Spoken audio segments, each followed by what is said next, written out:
Tout d'abord, cette histoire peu banale. À longueur de journée, Philippe guette le va-et-vient des contractuels. Philippe, 39 ans, vit dans la rue, dans le 16e arrondissement.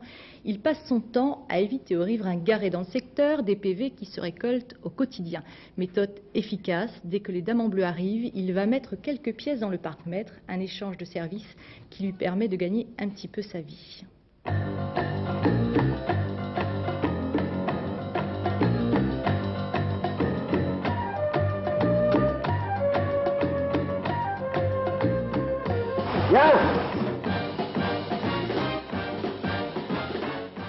Je suis arrivé à Paris, j'ai mangé au bistrot romain.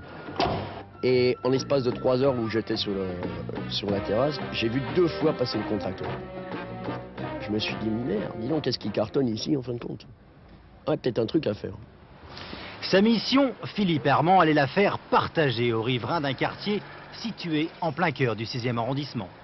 Il a la gentillesse de rendre divers services, dont de mettre de l'argent dans des parcs-mètres, d'éviter d'avoir des contraventions quand on est en double fil. La méthode est imparable. D'abord faire quelques petites provisions, ensuite courir intercaler le fameux billet libérateur entre l'essuie-glace et la vitre.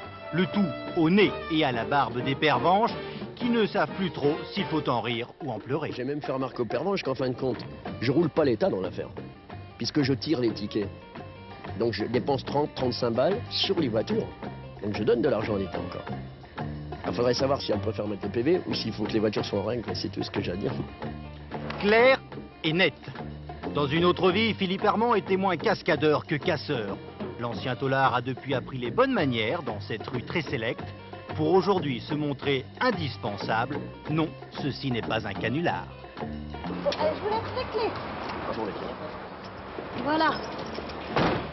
Il est attachant quelque part. C'est vrai. C'est rassurant pour nous tous parce que depuis qu'il est là, on rentre tranquille le soir. Je le vois souvent, il vérifie que je rentre bien de l'école, il vérifie si je vais bien, oui.